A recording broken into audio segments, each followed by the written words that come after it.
Hola, ¿qué tal amigos? ¿Cómo están? Sean bienvenidos a una emisión más de Pamboleros, el fútbol desde todos los ángulos. Seguimos con estas ediciones de cuarentena y el día de hoy tenemos con nosotros a un invitado de super lujo. La verdad es que es un verdadero placer para mí darle la bienvenida en este espacio al profe Miguel España. Profe, ¿cómo está? Muy buenas noches.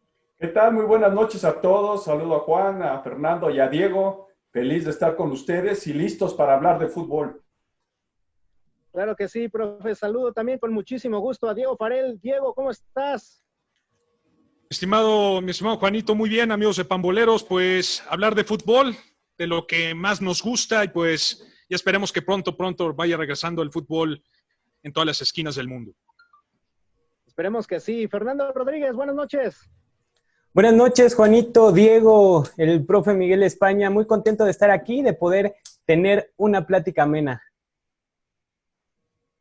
De acuerdo. Y bueno, pues aprovechando que está aquí con nosotros el profe, quisiéramos preguntarle precisamente sobre lo que te viene de inmediato a la mente cuando dices, Miguel España, que son los Pumas de la UNAM y aquella final épica que tuvieron en los 90 frente a las Águilas del la América, aquella final que a pesar de que han pasado muchísimos años sigue siendo recordada por toda la afición universitaria, ese golazo de Ricardo Ferretti y obviamente al Capi Miguel España levantando la Copa de Campeón, con lo cual pues se acrecentó muchísimo la rivalidad frente a los jugadores de Cuapa y bueno, la verdad es que es un verdadero placer para mí preguntarle al profe cómo vivió esa final, si nos pudiera contar precisamente si sintió en algún momento que se les escapaba el título de las manos, en fin, profe, ¿qué nos puede decir?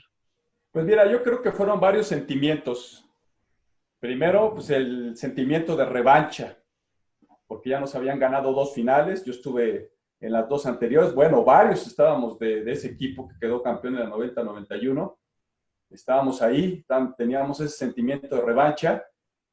También un poco de preocupación porque el América llega a la final después de vencer al Guadalajara y te recordarás de aquel golazo que mete el bíblico, ¿no? Con la trenza de Edu y dijimos otra vez el América y en la forma como lo hace, creo que mostraba ser canchero, mostraba ser un buen equipo y tenía jugadores de mucha calidad. Y por supuesto también había ansiedad, ¿no? Ya queríamos que iniciara el partido. Sabíamos que habíamos trabajado muy duro durante toda la temporada, una temporada difícil, complicada, pero que habíamos tenido casi números perfectos, ¿no? Porque fuimos el equipo más disciplinado, la defensa que recibió menos goles, la que hizo más. Luis García fue campeón goleador y quedamos en primer lugar de la etapa regular, ¿no? Entonces, yo lo catalogo como el momento perfecto, ¿no? Porque tuvimos que sufrir dos descalabros para llegar a la tercera y ganarla. Y por supuesto, mucha alegría, ¿no? ¿Por qué? Porque la pudimos conseguir, porque salimos con mucha determinación y sabíamos perfectamente a lo que jugábamos. Claro, profe. Oye, Diego, el profe España, símbolo de los Pumas, que de igual forma han pasado los años, pero evidentemente la afición lo sigue identificando y relacionando de inmediato con el club universitario, ¿no? Exactamente, sí, un futbolista que dejó huella, por supuesto, en el conjunto universitario y aparte todo vistiendo los colores de la selección mexicana. Miguel, yo te pregunto, profe España, sobre el tema de los Pumas, sobre las rivalidades, aparte de las que se vivió con las Águilas del América, esa rivalidad contra los Tigres siempre va a sonar para los Pumas en cualquiera generación, en parte también en estas nuevas generaciones. A ti te tocó vivir esta generación. ¿Con qué estilo? ¿Con qué énfasis? ¿Con el mismo énfasis que lo viven los jóvenes hoy en día o con un énfasis totalmente diferente, Miguel? Yo digo que era más antagónico. ¿Por qué? Porque pues los equipos tenían distintas televisoras.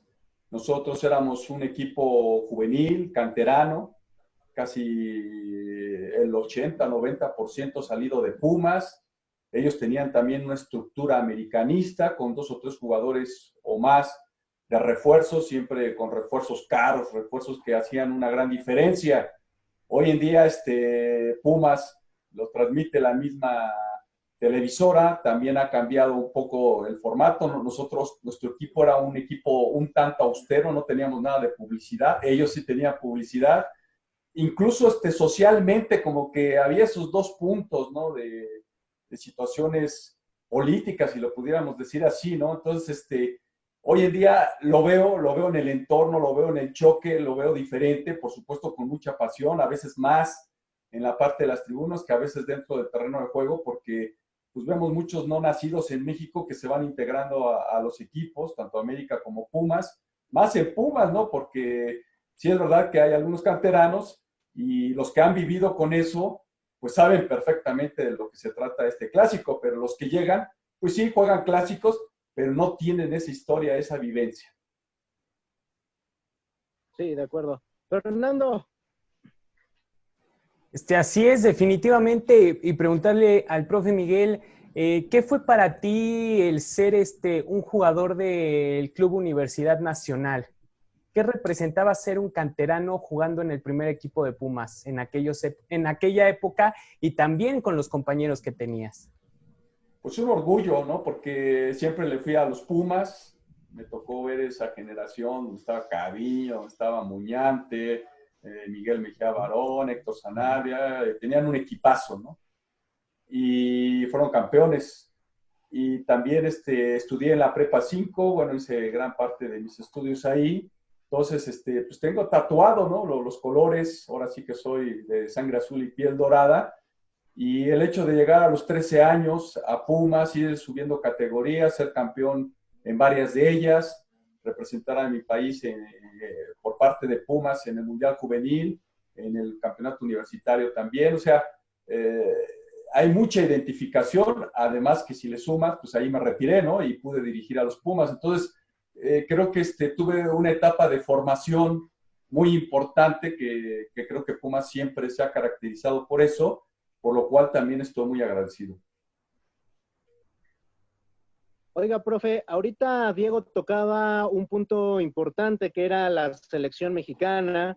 Usted, pues obviamente jugó en el 86 y tuvo después otras etapas con el tricolor, pero ¿no cree que usted fue víctima también de este mal manejo de los cachirules, que a final de cuentas creo que usted hubiera llegado en uno de sus puntos más altos de su carrera a ese mundial si México hubiera asistido, ¿no? Acababa de ser campeón con Pumas y creo que le hubiera venido de perlas esa Copa del Mundo. También, bueno, le pasó creo que a un hombre como Hugo Sánchez también, que creo que era el punto culminante de su carrera y desgraciadamente por malos manejos directivos no se pudo asistir a esa Copa del Mundo, ¿no?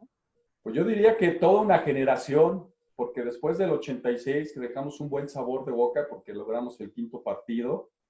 Antes hay que decir que para llegar a la Copa del Mundo los equipos o las selecciones lo tenían muy en mente, ¿no? Hoy la Champions League le compite o es hasta más que una Copa del Mundo desde mi punto de vista. Y la verdad, pues contento, ¿no? Contento de estar en esa posición. La verdad que nos hubiera gustado no solamente ir al Mundial de Italia 90, también habíamos ganado los Juegos Olímpicos a Seúl 88, se da un poco antes, ya habíamos ganado toda la clasificación, muy parecido a la eliminatoria mundialista, pero una pena, pero son las situaciones que pasan muy atípicas dentro de nuestro fútbol, ¿no? Hoy en esta pandemia se habla mucho más de lo que pasa fuera del terreno que dentro del terreno o con los propios jugadores. Sí, de acuerdo. Y vaya, Diego, el profe habla de malos manejos y hoy por hoy parece que están a la orden del día, ¿no? La Liga MX es un tianguis, es como un tianguis, un desorden estupendo lo que se vive en el fútbol mexicano, tanto con los directivos, tanto con los mismos futbolistas, no se definen los contratos, entonces son muchas cosas que deberían de tomar en cuenta, no de una liga como el MLS, sino de la Liga de Europa. Capi España, yo te pregunto, a diferencia de lo que tú viviste como futbolista, en selección mexicana, tanto en tu última etapa con Santos y aparte con Pumas, ¿se manejó de una forma diferente el fútbol mexicano pensando en el futbolista o enfocado también enfocado más en el tema económico? Pues siempre ha prevalecido los temas económicos sobre lo deportivo. Después del 94 me parece que la Liga MX empieza a tener un cambio económico, diríamos hasta mundial. A partir de ahí vienen los grandes contratos, las grandes negociaciones y creo que independientemente de eso, pues lo hemos dicho, ¿no? Lo hemos señalado, ¿no, Diego? En el sentido de que parece como si fuera el Big Brother, ¿no? Las reglas cambian a cada rato aquí en nuestra Liga MX y eso no es bueno, ¿no? Porque los proyectos, como bien lo dices, pues se truncan en muchos de los casos, hay siempre una guerra de poder, a veces lo tienen, casi siempre lo tienen las televisoras, en muchos momentos aquellos equipos que tienen más participación o la multipropiedad manda, entonces hay muchas cosas que no toman en cuenta el futbolista. Sí ha ganado en muchos aspectos el futbolista, ¿no? Hablando del futbolista mexicano, ha ganado en derechos porque se ha tenido que alinear a lo que marca la FIFA, ¿no? Antes, para recuperar tu carta, tenías que dejar de jugar 2 años. Hoy en día sabemos que si no te contratan faltando 6 meses, puedes quedar libre y seguir tu carrera, aunque sabemos que también existe el pacto de caballeros, que en un momento dado no te pueden contratar. Entonces, hay una serie de circunstancias que no favorecen y yo siempre he pensado, ¿no? Si queremos verdaderos leones dentro del terreno de juego, pues tienes que darle voz y voto y tienes que darle esa posición al jugador, como pasa también en otros países. Sí, sin duda. Fer. Totalmente de acuerdo.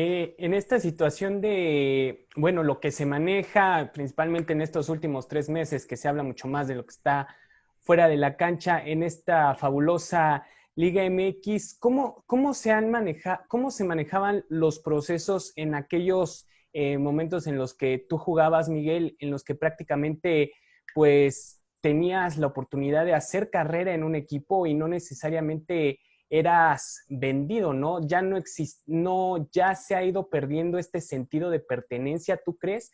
O al final de cuentas es esta situación de que es un trabajo. Mira, yo lo veo desde varios puntos de vista, ¿no? Hoy en día las categorías menores están mejor preparadas porque tienen más partidos, porque sus instalaciones volteas a ver lo que es la cantera de Pumas, lo que es América, lo que es Pachuca, y así te vas con todos los jugadores, y creo que los jugadores carecen de muy pocas cosas, ¿no? Antes tenías que jugar en donde fuera y como fuera, y creo que también te daba un valor, ¿no? A muchas cosas. Creo que por el otro lado, pues ahora tienes menos posibilidades, a pesar de que hoy tienes más posición de estar mejor preparado, de tener un nutriólogo, que tener un preparador físico, pues las rutas o los proyectos no tienen esa posibilidad, ¿no? Entonces, sí, no entiendo esa parte de los equipos, ¿no? Y ves equipos que en categorías menores trabajan bien y que a veces llegan a cierta edad y no pueden, ¿no? Y eso también da que cuando llegas a la primera división, por el otro lado, los jugadores también entienden que la carrera puede ser corta y que lo más viable para tener una buena remuneración es cambiar, es buscar, es tratar de cotizarte lo mejor posible y que en ese espacio de tiempo, pues más allá del sentimiento, pues busques tener un buen patrimonio y buscar que el fútbol te lleve a otros fines. Ahora, profe, vamos a meterlo un poquito en problemas. ¿Qué campeonato disfrutó usted más? ¿El de Pumas contra las Águilas del América o el de Santos, que fue el primer equipo campeón de los torneos cortos, también con una institución que en ese momento pues empezaba a ser protagonista porque todavía no lo era y que de alguna forma pues también creo que tuvo mucho de satisfacción? Pues yo digo que ambos, y el primero pues ya les platiqué, ¿no? Que vivimos 2 finales y tuvimos que llegar hasta la tercera. Yo siempre en algunas charlas que doy a veces pongo los goles, pues les digo, ¿no? Que ya les iba a dar mi credencial de cliente, ¿no? Pero afortunadamente les ganamos.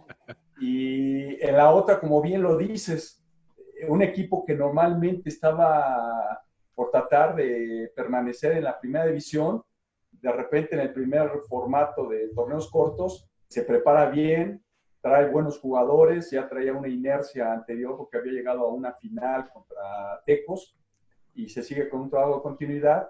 Y tenemos esa fortuna, ¿no?, de darle el primer título a la comarca lagunera en el formato nuevo, ¿no? Entonces son cosas que quedan muy marcadas porque hoy en día sabemos el último campeón, pero en esos torneos cortos de repente se te pierden las cuentas, ¿no? Y de repente echas la memoria a 5 torneos atrás y no sabes quién fue campeón, ¿no? Cuando antes eran torneos cortos, sabías perfectamente o los ubicabas bien, ¿no? Entonces, tienes esa satisfacción, ¿no? De que lo tienes bien ubicado en unas condiciones de cuando yo llegué al equipo de la comarca, no teníamos canchas de entrenamiento, teníamos que entrenar a veces en la Ibero, porque tenía una cancha bastante bien adecuada, o en el TEC de Monterrey, o en el Parque España. Después salió Santa Rita, y ya pudimos tener nuestro gimnasio, pudimos tener nuestras canchas. Y bueno, hoy por hoy vemos lo que es el territorio Santos modelo, ¿no? Entonces, pero fuimos los pioneros de toda esta base y que afortunadamente pues sigue en un plano competitivo, aunque por ahí tuvo un bajón donde estuvo a punto de descender, ¿no? Pero sí hay esa satisfacción muy diferente, ¿no? Porque hasta los entornos eran bien diferentes, ¿no? En la comarca lagunera, pues era chistoso ver a los carros de repente, Miguel España para presidente municipal y cosas de esas, ¿no?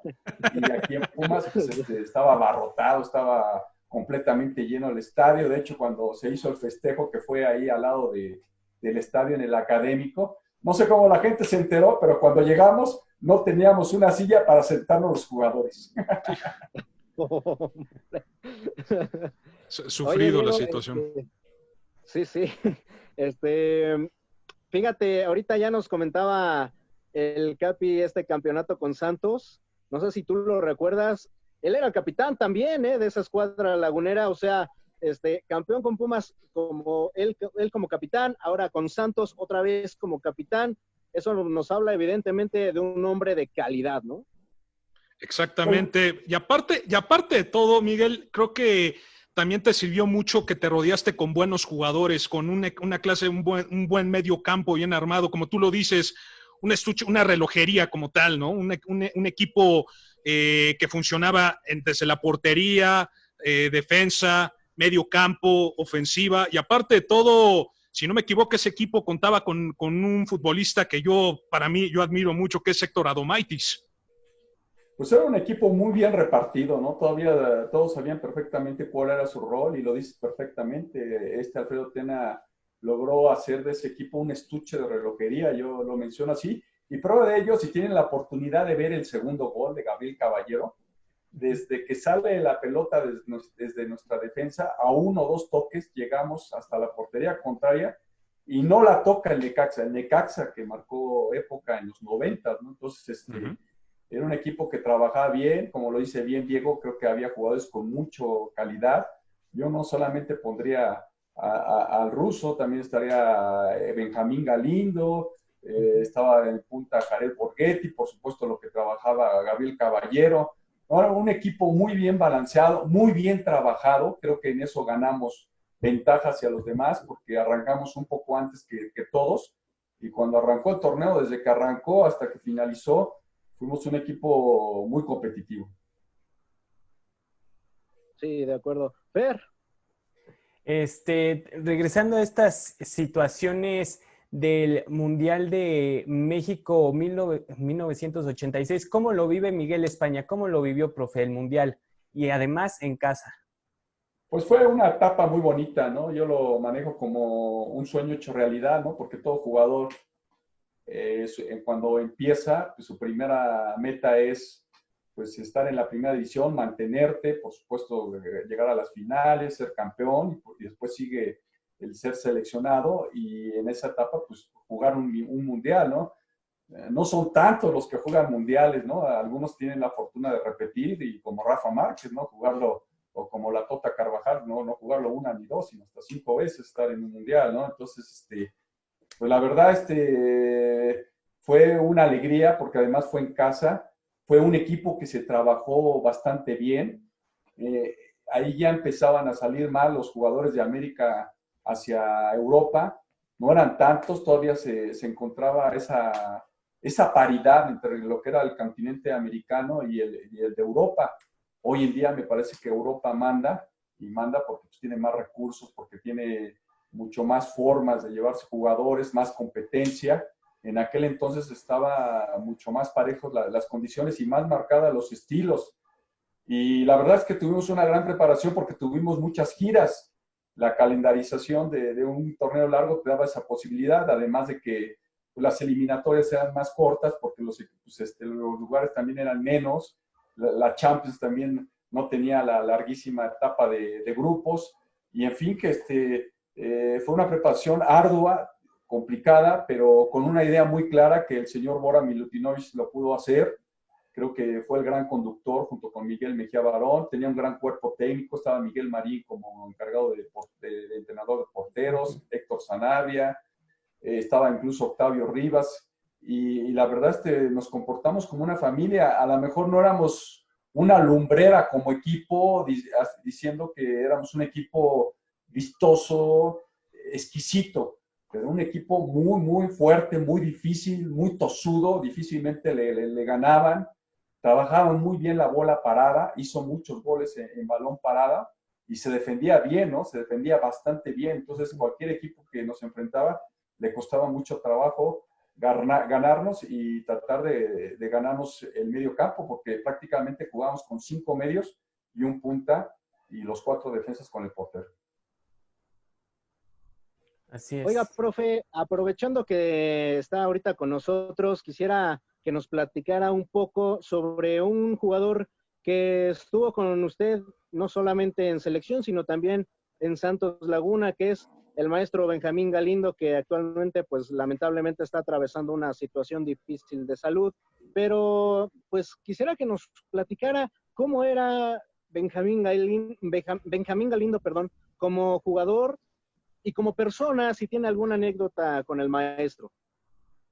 Pues mira, primero ojalá que todo esto de Benjamín Galindo siga progresando. Tengo entendido que así va.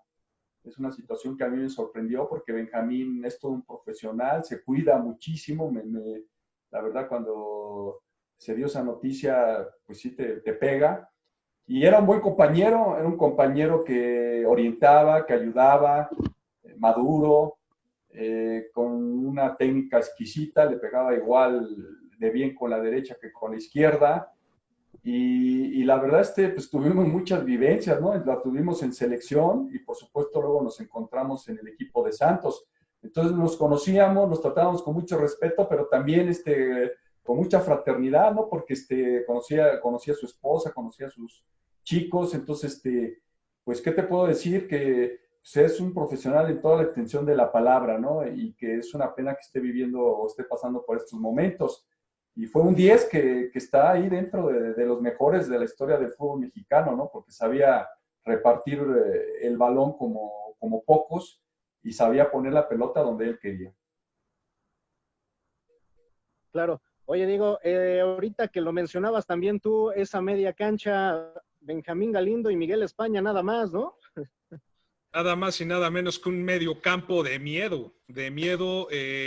Por lo que entiendo, Miguel, era un medio campo que tenía varias cualidades. Aparte de tener cualidades ofensivas, pensaba en tener recuperación de pelota, tener buen parado defensivo, porque varios técnicos dicen que la jugada ofensiva de un equipo rival comienza desde el portero. ¿Tú piensas que eso es verdad? Que comience desde el portero, tú metiéndote en un papel como técnico profesional. Eso es lo ideal y lo viví con Jorge Campos, ¿no? Tener a Jorge Campos ahí atrás, jugaba como un líbero y sabías perfectamente que cuando te podían presionar, te podías descargar con él para que no, de esta forma, pues el rival corriera más, ¿no? Eso dependía un poco de las cualidades de cualquier portero, ¿no? Pero desde un buen despeje, desde la lectura de juego, por supuesto que ayuda, ¿no? Creo que cada posición tiene pues ese equilibrio, ¿no? Los defensas, por supuesto, estarán más enfocados para defender y así te vas yendo hacia adelante, ¿no? Ese equipo lo trabajó muy bien Alfredo Tena, porque teníamos a Jorge Rodríguez como lateral, estaba Nicolás Ramírez también, que a veces jugaba como lateral, a veces jugaba como un medio que me ayudaba ahí en esa doble contención. Estaba Wagner de Sousa, que como lateral izquierdo también tenía muy buena subida, tenía buena talla el equipo, y por supuesto en punta Jared Borghetti, que era un referente, ¿no? Entonces, era un equipo con muchas fortalezas defensivas, y por supuesto con variantes hacia el frente, ¿no? Diferente, ¿no? Diferente con el de Pumas, ¿no? El de Pumas tenía una gran posesión, intercambiaba un poco ese papel, ¿no? A veces no nos molestaba que el equipo tuviera la pelota cuando nos enfrentábamos a equipos que la trabajaban bien. De acuerdo. Fer. Sí, definitivamente, y siguiendo un poco la línea de Diego, ¿cómo eras, Miguel, como jugador? ¿Cuáles crees que eran tus características principales que le podías aportar al equipo en ese medio campo? Mira, yo empecé como medio derecho. Desde los 6, 7 años que ya empezaba a jugar en las ligas, era un medio. Soy más pierna derecha que zurda, por obvias razones. Pues jugaba por el sector derecho y era un jugador que tenía ida y vuelta, que pisaba las dos áreas. Así jugué el Mundial de México 86. Después, por los ciclos que se manejaban en Pumas, me pasaron a ser medio de contención. Siempre fui una persona que hablaba mucho dentro del terreno de juego, influyente. Fui un jugador con criterio, que tenía muy buena lectura de juego, un tiempista a la hora de quitar la pelota.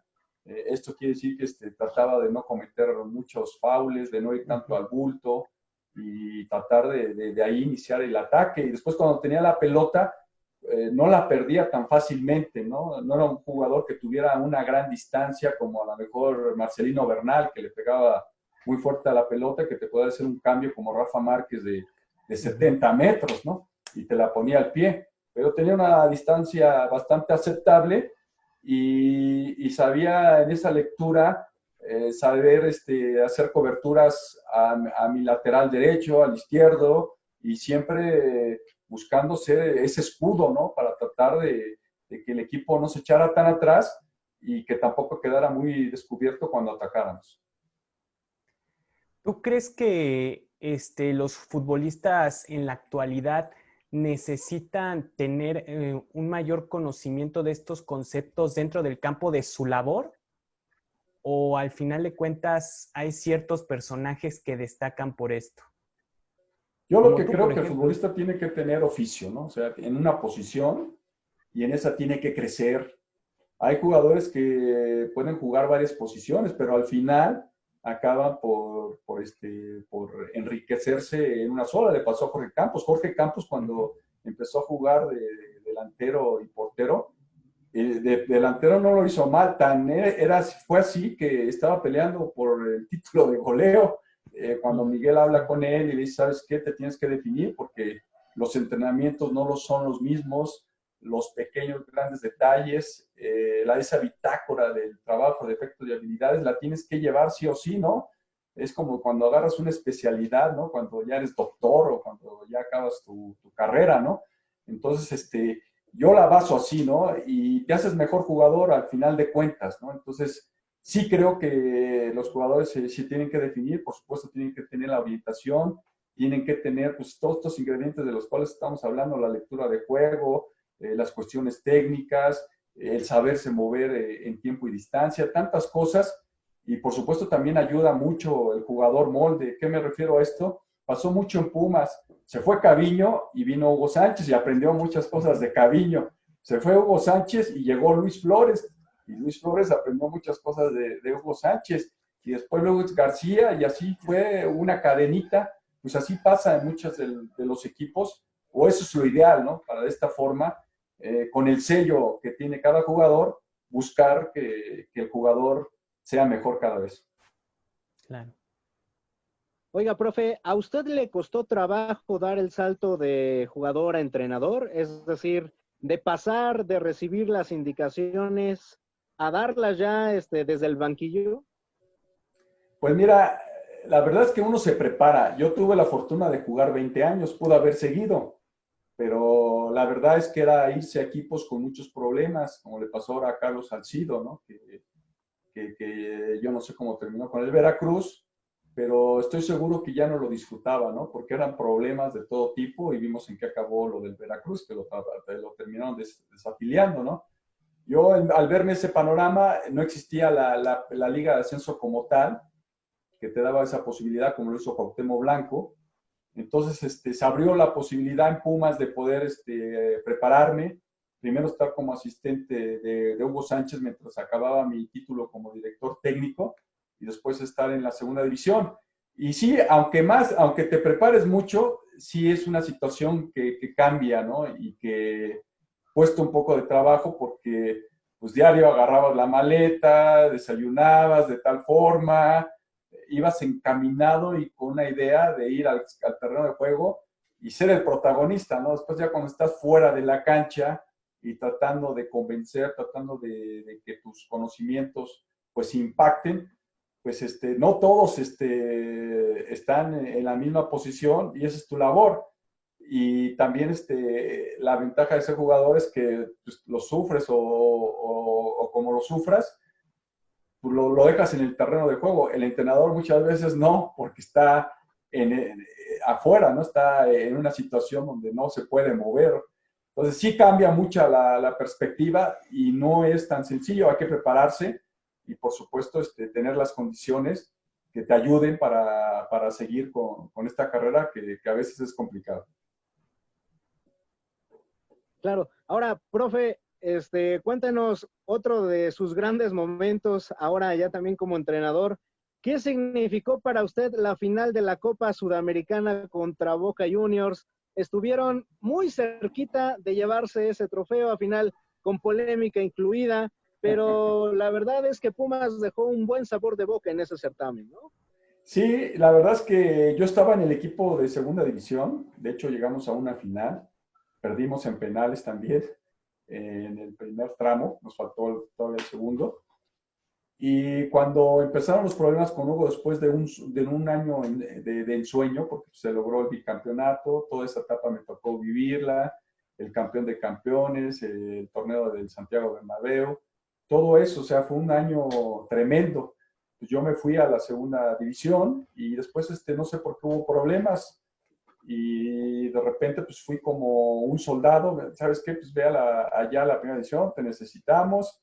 Y fui y hablé con los jugadores, compuse muchas cosas dentro del vestidor y eso ayudó a que cada quien tomara su papel, a darle 2 o 3 tips, porque el equipo había venido muy a menos, también se habían ido algunos jugadores importantes del bicampeonato y pudimos enmendar y pudimos motivarnos y pudimos meternos. Y la verdad es que muy agradecido con todos los jugadores porque realmente se mataron. Me tocó todavía Antonio de Nigris, que me hizo una labor sensacional, tratando de buscar ayudarnos a distraer, a marcar en ciertos momentos al contención. Por ejemplo, en Vélez tenían un contención muy bueno que era Somoza, que tenía muy buena capacidad. Y después llegar al arco tenía esa capacidad, ¿no? Entonces, yo sí estuve muy contento con ese grupo. Y al final, como tú dices, ¿no? Desafortunadamente, pues allá en la Bombonera el árbitro, pues no nos hizo justicia, ¿no? Porque debió de haber expulsado al Pato Abonancieri y termina como él. ¿Te acuerdas de esa final, Diego? Uy, no, como no olvidarla, de verdad, yo estaba llorando, yo como aficionado a Puma estaba llorando, recuerdo muy bien esa final, la estaba viendo aquí en casa y sí, me dio muchísima tristeza el ver cómo se nos iba el trofeo de la Copa Sudamericana, pero creo que para cualquier entrenador también el caer contra un rival como Boca Juniors, Miguel, creo que es una enseñanza, ¿no? Creo que es algo también muy importante en tu carrera. ¿Por qué? Porque aprendes de un excelente técnico, de un muy buen profesor como es el mismo Carlos Bianchi, y aprendiste también yo creo que un parado totalmente diferente al que tú manejabas con tu equipo, ¿no? No era Carlos Bianchi, ay, ahorita se me fue el nombre, ¿no? Vino a la América.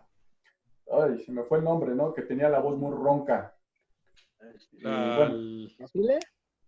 ¿Perdón? ¿Era el Coco Basile? El Coco Basile creo que era. Basile. Y la verdad, era un equipo, el de Boca, que venía muy bien trabajado. Estaba Palermo, y la verdad, estaba Palacios también, que hacían muy buena combinación, sabían moverse bien, pero sí se sorprendieron, ¿no? Se sorprendieron con el equipo de Pumas, porque fue un equipo que le puso cara, que el primer tiempo de ambos partidos, tanto acá en Ciudad Universitaria como en La Bombonera, ellos lo jugaron mejor, pero en la segunda parte tuvimos siempre esa reacción y que el equipo los puso en una situación acorralada, difícil, pero pues vino esa situación, ¿no? De que hubiera cambiado el partido. Ya los penales, la verdad, no los tiramos bien y ellos sí tuvieron esa posición y esa precisión que en esa etapa, pues sí hizo la diferencia. Alfio Basile, sí. Alfio Basile era el entrenador de Boca. Miguel, ¿qué te deja Alfio Basile de enseñanza en ese partido? ¿Qué fundamentos te da Alfio Basile? Porque yo sé que una cosa es el fundamento que tú aprendes en el fútbol mexicano, pero el enfrentar técnicos internacionales también a un entrenador le sirve en su parado táctico, en su enseñanza y en su experiencia para la vida. Pues mira, yo lo que creo es que teníamos estilos muy claros, ¿no? Ellos eran un equipo muy canchero, porque estaban peleando la Libertadores, bueno, ganaron todo en esa temporada, y ya tenían un trabajo de varios años, ¿no? No era un equipo que se había hecho recién esa temporada, ¿no? Entonces estaba trabajando bastante bien ese equipo y manejaba muy bien la posesión del balón, y creo que era lo que más me gustó de ese equipo, ¿no? Porque fue un choque, ¿no? de estilos, y nosotros éramos un equipo justo, éramos un equipo que si por ahí nos faltaba un jugador importante ya sufríamos, ellos eran un equipo más vasto, aún así creo que los pusimos en serios predicamentos. Oiga, profe, ya viéndolo en retrospectiva, ¿siente que usted estaba listo para ese compromiso o ya ahora sí que a todo lo pasado dice, híjoles, quizás hubiera hecho esta modificación, sintió que le faltó un poco más de experiencia? ¿Cómo lo ve en retrospectiva, profe? No, hasta la final creo que el equipo dio lo que tenía, hicimos lo que pudimos. Creo que fue hasta injusto lo que pasó dentro de esa final. Y yo creo que después vienen los problemas, ¿no? ¿Por qué? Porque me tocó una transición de Pumas, de directiva, salían unos, iban entrando otros, no había presupuesto, dejaron ir a algunos jugadores que no debieron de haber salido, y tuve que apostar mucho a las categorías menores, ¿no? Por ejemplo, debuté a Héctor Moreno, a Pablo Barrera y a otros jugadores, algunos destacaron más que otros, y también tomé algunas decisiones que efectivamente mi experiencia todavía no me permitía todavía tener esa madurez, ¿no? Pero creo que fue lo único que pudiera echarme en cara, ¿no? Y en ciertos momentos debí de haber dicho, ¿saben qué? Así en estas condiciones está complicado. También así que el que llegó después de mí, que fue mi auxiliar Memo Vázquez, por ahí sacó un resultado y el equipo siguió con la misma tendencia, ¿no? Tuvieron que traer a Tuca Ferretti, tuvieron que traer a otros jugadores, y entonces otra vez empezar con otro proyecto y ahí también inyectarle mucho más hacia el equipo, ¿no? Entonces, ese es el único pecado, que hubo un momento que debí de haber dicho, no, ¿saben qué? Así no, y la situación es, me hubiera ido de otra manera, ¿no? Claro. Juanito, nada más rapidísimo. Sí. Preguntarte, Miguel, si te volvieran a ofrecer algún equipo de Pumas, ya sea sub-20 o equipo femenil, ¿aceptarías el proyecto o lo pensarías? Sí, claro que sí lo aceptaría. Claro, obviamente tienes que estudiarlo, ¿no? Tienes que saber a ciencia cierta qué es lo que quieren, para qué te llevan, porque pues, de repente ves que, bueno, pues ahorita el equipo femenil pues, está Eliana y ya lleva tiempo con ellas, perdón. El equipo ahorita de la sub-20, no sé quién esté. Pues he estado ahí, ¿no? Estuve en la segunda, y de alguna manera pues sigues preparándote y sigues viendo fútbol. Y estuve también con el TEC de Monterrey, fuimos campeones nacionales. Entonces, de alguna manera, pues todo sirve, todo cuenta, ¿no? Obviamente las posibilidades están más complicadas porque ya te ven más en los medios que como director técnico. También las oportunidades son menos. Entonces, pues hay que ver, ¿no? Ojalá salga algo y si no, pues seguimos con otras actividades.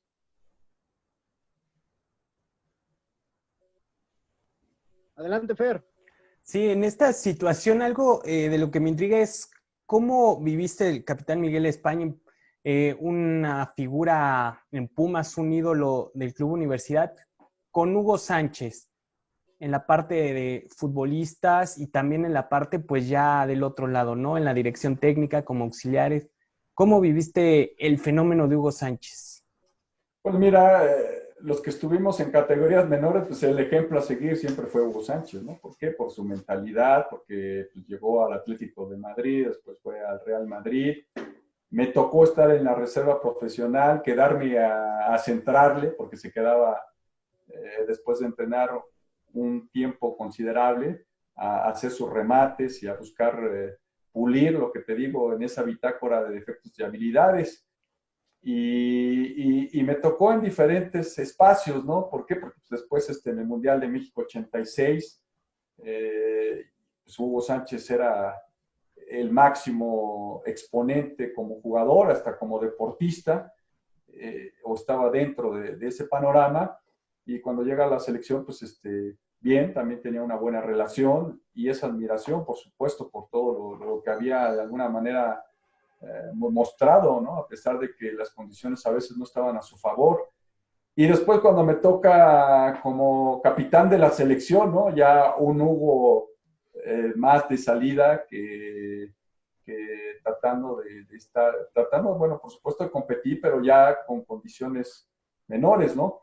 Pero le dimos su lugar y creo que fue en la etapa donde rindió más cuando estuvimos en toda esa eliminatoria rumbo a Estados Unidos 94. Y después me tocó de que primero que me dirigiera. Fuimos compañeros, pero también me tocó yo estando en la cancha y pues trataba de ayudarlo, ¿no? Trataba de ser ese influyente, ¿no? De lo que él trataba de alguna forma, con la intención de los entrenamientos, pues darle forma. Entonces, pues siempre me trató bien, le tengo aprecio a Hugo Sánchez, trata bien al jugador, nos trató siempre bien.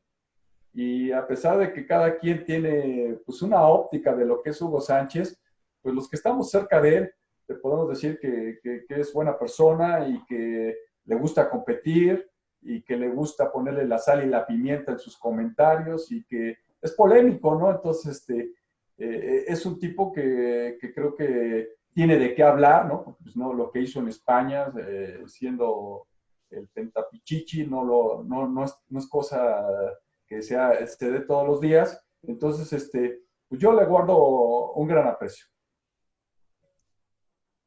Oiga, profe, ya tocando temas un poquito más recientes, ¿qué opina usted acerca de esta nueva liga de balompié? ¿Cree que es buena, positiva, negativa? ¿Le ve futuro? Y más importante, si le ofrecieran, va ligado a la pregunta de Diego, si le ofrecieran trabajar ahí, ¿aceptaría? Mira, vamos a ver qué pasa con esta liga de balompié mexicano, ¿no? Porque de repente se supone que hay una planeación, pero no sabemos qué tan constituida está, ¿no? Vamos a ver cómo arranca, cómo se dan las cosas, qué tantas limitaciones también le puede poner la Liga MX. Y tendría que estudiarlo, ¿no? Hoy y con este tiempo que he estado fuera de una cancha y he estado en otras actividades, también las he ido desarrollando, ¿no? Entonces, pues mis actividades también las tienes que sopesar, ¿no? Si no es un proyecto que me quede a modo, que esté de alguna manera incluso cerca de mis actividades, tendría que pensarlo. Pero por supuesto que siempre te atrae, ¿no? El hecho de estar en la cancha. Entonces lo tendría que estudiar, ¿no? Eso es lo que yo te diría en estos momentos. ¿Por qué? Porque a pesar de que ahorita en los medios estamos haciendo actividades independientes, y no estamos en una televisora, pues tenemos otras actividades, ¿no? Entonces, eso es lo que tendría que sopesar y que realmente fuera un proyecto atractivo y serio, ¿no? Que es lo que estamos esperando ahora que arranque, ¿no? Porque, pues, de repente están apoyados y hay gente que ha metido dinero, pero todavía no hay mucha transparencia, mucha claridad en todas las cuestiones económicas y veremos en las deportivas. Claro. ¿A ti te llama esta nueva liga, Diego? Por Toros Neza.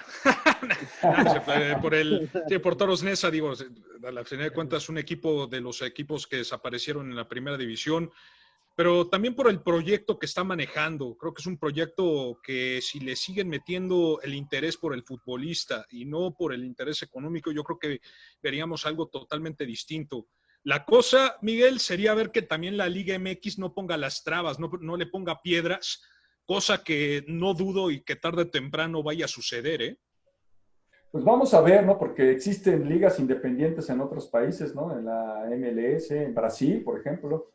Y si ellos se constituyen bien y hacen las cosas bien, pues ojalá, ¿no? Yo les doy ese beneficio de la duda, aunque se ve complicado organizar una liga con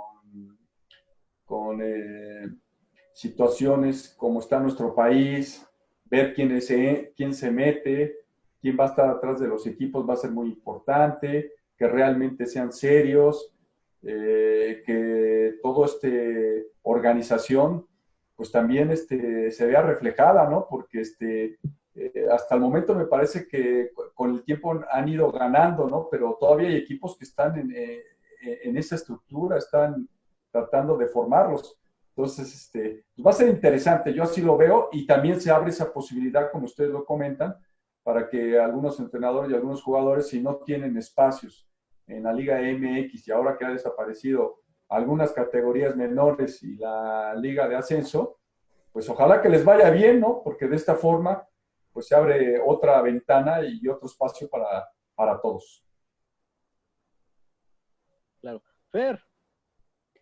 No, sí, definitivamente esta liga, pues más que nada genera curiosidad por las plazas en las que van a nacer equipos, principalmente el cómo le van a hacer para generar el sentido de pertenencia, de identidad, la cuestión económica, como bien decía Miguel, y más que nada en esta época de pandemia que, bueno, todas las áreas han resultado afectadas. Y Miguel, en este aspecto, ¿qué es lo que tú considerarías que requiere el fútbol mexicano para volver a tomar ese protagonismo?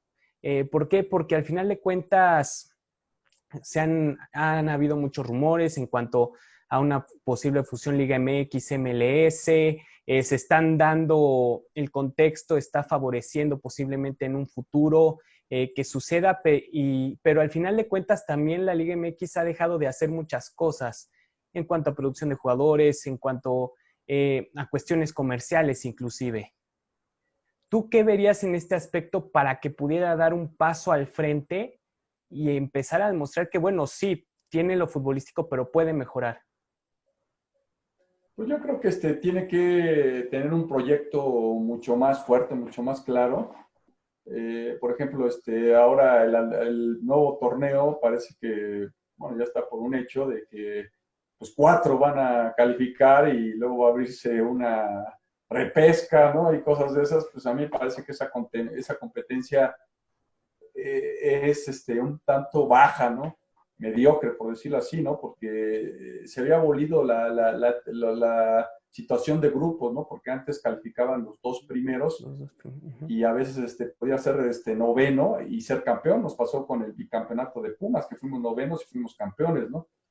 Entonces, yo sí creo que el formato de competencia se tiene que estudiar bien y no pensar solamente en lo económico. A mí, qué bueno que quitaron una copa. A mí me parecía que 2 en un año deportivo eran muchos.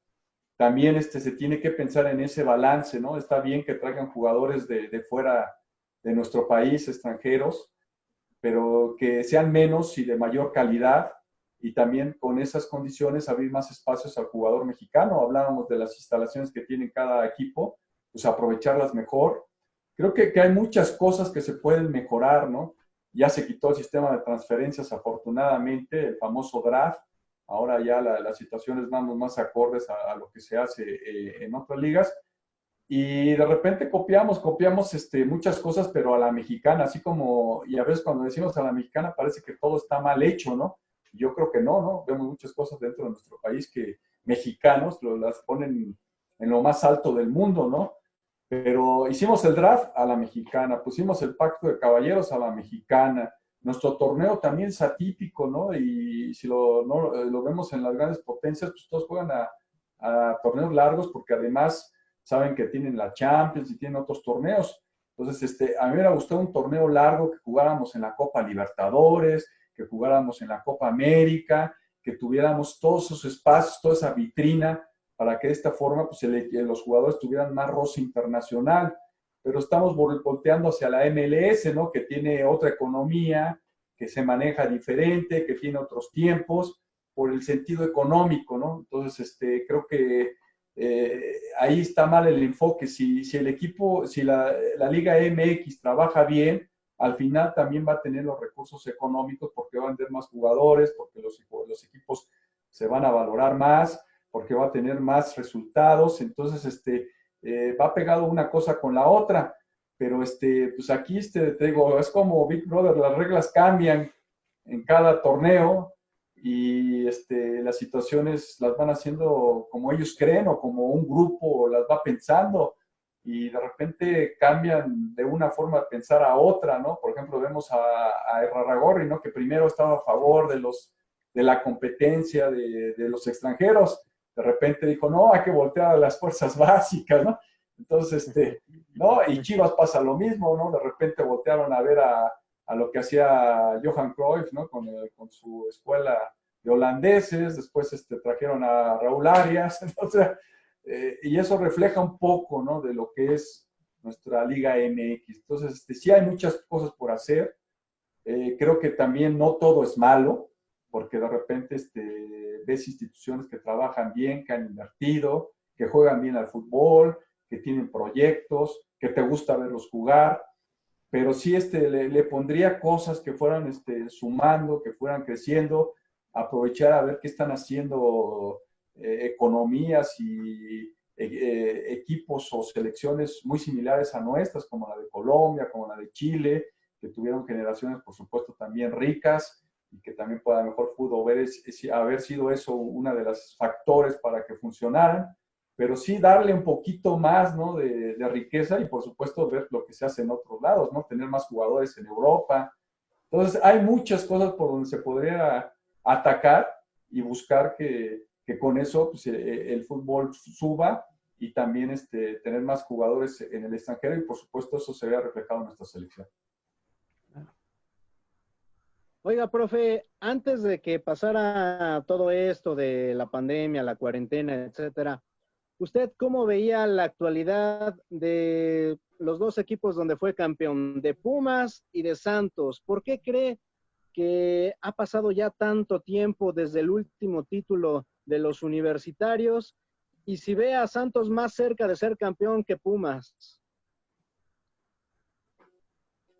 Sí, con Almada creo que han hecho las cosas bien. De repente creo que le ha faltado entender un poco lo que son las liguillas. ¿Por qué lo digo? Porque desde mi observación, de repente él tiene un estilo y se muere con él, ¿no? Y a veces cuando te enfrentas a ciertos equipos, en la ida le ha costado las eliminatorias en estos últimos torneos al equipo de Santos.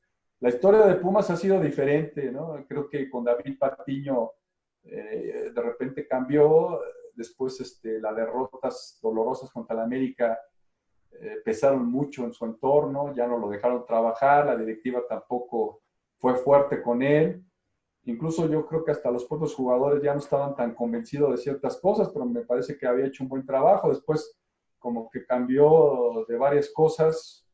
Y ahora con Michel me parece que en esta temporada el equipo se veía sólido, se veía más fuerte, le habían puesto más cosas a la canasta, que la llegada de Chucho Ramírez creo que también fue buena. Y creo que en esta temporada le hubiera alcanzado para calificar y ya estando en la liguilla, ya sabes lo que es una liguilla, ¿no? Cualquiera puede pasar cualquier cosa, ¿no? Entonces, creo que va en ascenso el equipo de Pumas, mientras que Santos, creo que en estas últimas temporadas se ha mantenido en su estilo de juego. Han salido algunos jugadores, pero los que han traído han tenido buen tino.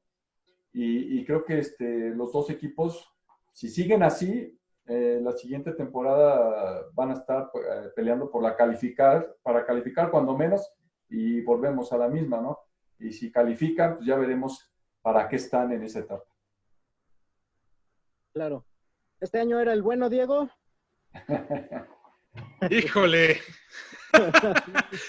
Mira, lo mismo me preguntaste aquella vez, mi estimado Juan, en el estadio con David Patiño. Llegamos a semifinales y caray, se nos fue otra vez el tren, pero creo que lo hemos visto también con Pumas, Miguel. Lo más importante es que el técnico entienda el fundamento, entienda al futbolista, el jugador entienda los fundamentos del técnico, entienda muy bien lo que quiere el técnico en cuanto al parado, y que el técnico tenga buena comunicación con el futbolista es vital.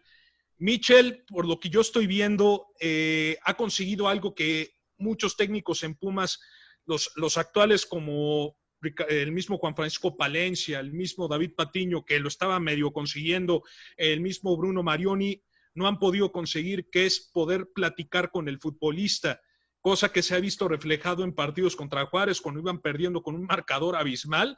Pumas estuvo a punto de darle la vuelta y lo empató. Entonces, yo desde hace mucho tiempo no veía respuesta por parte del conjunto universitario.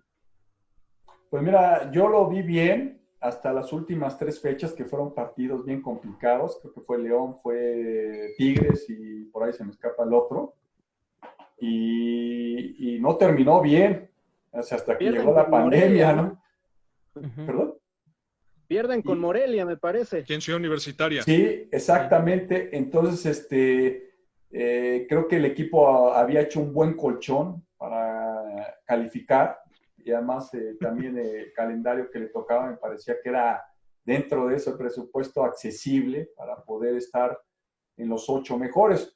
Por supuesto iba a estar más entre los 4 de abajo que entre los 4 primeros, pero sí veo que se le ve orden, se le ve una intención a Michel, y ha ido de a poco metiéndole a la canasta, ¿no? Ha traído algunos jugadores que de a poco van entendiendo la dinámica de lo que es Pumas, y ha encontrado un poquito más el equilibrio. Algunos jugadores que se fueron la temporada anterior me parece que no acabaron de crecer y no cobraban 2 pesos, ¿no? El caso de Malcorra, ¿no? De Iturbe fue, Malcorra todavía está en el equipo de Pumas, pero Iturbe y algunos otros no acabaron de dar lo que se pensaban para Pumas como refuerzos. Entonces hoy le sacudió un poquito el árbol Michel, y me parece que tiene un mejor equipo. Yo sí lo veía hasta semifinales, como le pasó a David Patiño, pero sí veía otros equipos que se veían más fuertes, ¿no? Para tratar de conseguir el título. Claro. Fer.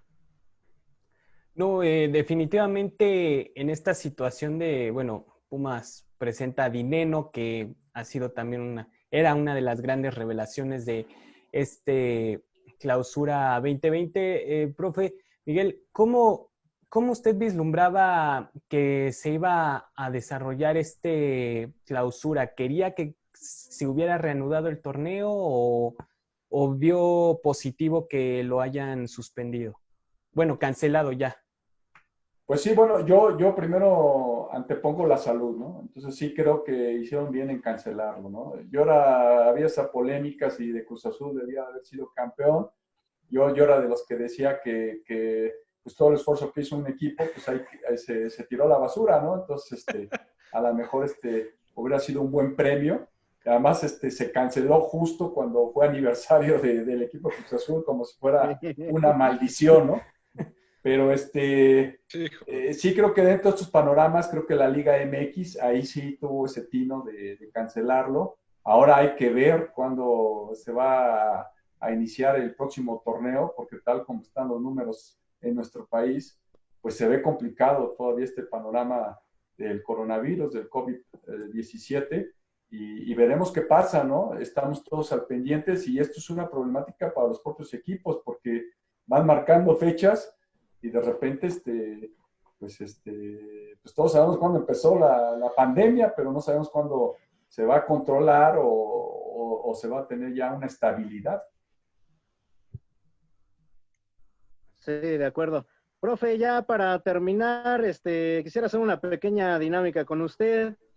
Darle el nombre de algunos jugadores, excompañeros suyos, y que me diga lo más breve posible una descripción o lo primero que le venga a la mente de estos elementos. ¿Le parece? Perfecto. Vamos a comenzar con Jorge Campos. Un adelantado a la época. Claudio Suárez. ¿Perdón? Claudio Suárez. Un guerrero. Ricardo Ferretti. Es el hombre liguilla, ¿no? Sí. Luis García. Luis García, el sinónimo de gol. Tenía esas condiciones. David Patiño. Habilidad, era un jugador que, bueno, no sé cuántas operaciones tiene, precisamente porque le pegaron mucho. Okay. Alberto García Aspe. Beto, carácter, personalidad.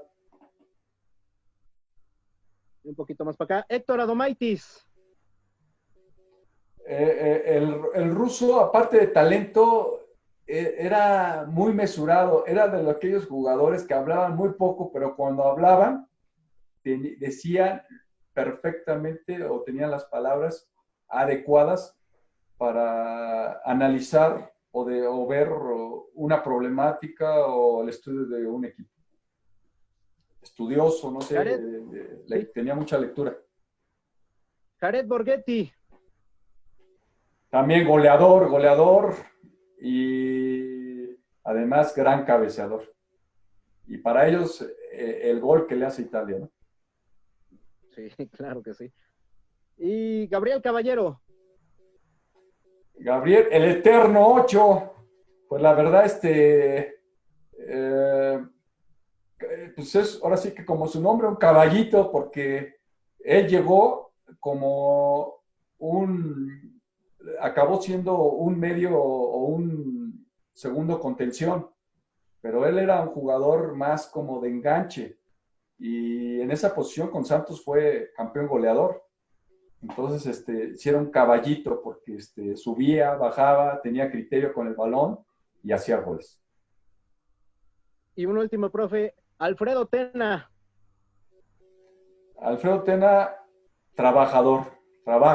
Era un tipo ordenado, meticuloso, de pocas palabras, y el equipo lo logró meter tal cual su personalidad. Bueno, profe, pues muchísimas gracias. Ya estamos llegando a la parte final de este programa. Diego, algo que le hayas querido preguntar siempre al profe y no hayas podido. Pero, de hecho, yo sí quisiera preguntarte, Miguel, ¿por qué? Digo, yo sé que a ti te gusta hacer ejercicio, siempre haces ejercicio, te ejercitas, pero ¿por qué el circuito? A ver, yo quisiera saber eso del circuito el otro día que me estabas platicando. ¿Cuál es tu circuito ahorita? ¿Cómo está la situación ahí? No, es que le platicaba a Diego que en estas épocas de pandemia, pues buscas, ¿no? Como el profe Roberto Saporiti, cuando algún momento tuvimos la oportunidad de entrevistarlo. Y pues aquí haces tus recorridos y medio le mides por mosaicos. Y sí, pues le decía, pues yo me he hecho mis 5 kilómetros, ¿no? Y no estoy dándole las vueltas a la cama como lo hizo un maratonista, ¿no? Que al final incluso terminó lastimado hasta de las rodillas, ¿no? Que no sé cuántas vueltas le dio a la cama, ¿no? Porque no tuvo posibilidades más que de ahí entrenar, ¿no? Entonces, afortunadamente aquí yo tengo un circuito que le decía a Diego, y a veces es más cómodo que ir a la calle, ¿no? Antes de la pandemia también lo hacía, ¿no? Entonces me echo 5 kilómetros y marco mis circuitos pues de hacer sentadillas, de lagartijas y de ponerte en forma. Y me ayuda muchísimo, ¿no? Porque a veces no siempre tienes el tiempo pues de ir al gimnasio, de moverte, y más ahora con la situación del COVID-19, ¿no? Entonces, yo sí creo que me ayuda y le llama mucho la atención, ¿no? A Diego. Pero es eso, ¿no? O sea, Sí, agarras un circuito, patio, que es parte de la sala, comedor, cocina, lo que tú creas que puedes moverte, que puedes de alguna manera manejar tus velocidades, y después llegando a cierta distancia que la estás medida, pues haces tus estaciones, ¿no? Entonces, de eso se basa nada más mi complemento de ejercicios ahora, y ya lo venía haciendo porque pues, a veces no tienes el tiempo, y a veces es la posibilidad que tú de alguna manera lo adecuas y que te lo enseñan los mismos preparadores físicos. Si tú vieras al profe Ariel González, lo que nos hacía hacer cuando no podíamos entrenar a la cancha y nos encerraba en un salón de esos para eventos, pues pues te las tienes que ingeniar, y como buen deportista estoy seguro que todos los deportistas de diferentes disciplinas están haciendo lo mismo que yo. Sí, claro. Te voy a copiar, Miguel. Me parece bien, para que no tengas lesiones.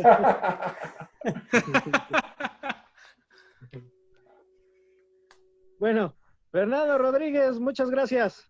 No, muchas gracias, Juanito, Diego, al profe Miguel por esta amena plática. Un gusto. Diego, siempre es un gusto. Gustazo, y pues esperemos regresar ya al Estadio Olímpico, mano. Ya estamos desde el 24, no salimos. Hace falta, ya hace falta. Profe, muchísimas gracias, de verdad fue un placer hablar con usted. La verdad es que tiene muchas historias muy interesantes. Creo que quedaron todavía guardadas muchas más en el tintero, pero esperemos no sea la última vez que conversemos, que más adelante sigamos platicando de fútbol, que esto es lo que más nos apasiona, y de nueva cuenta le agradecemos muchísimo.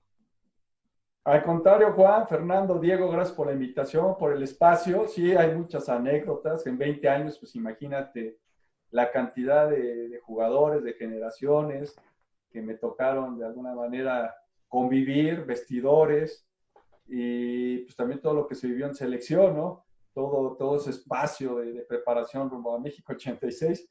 Sí, hubo muchas cosas curiosas de todo, pero que yo siempre he dicho que la vida no se mide o los años por día, sino por momentos, y de eso pues estoy lleno, afortunadamente, dentro del fútbol.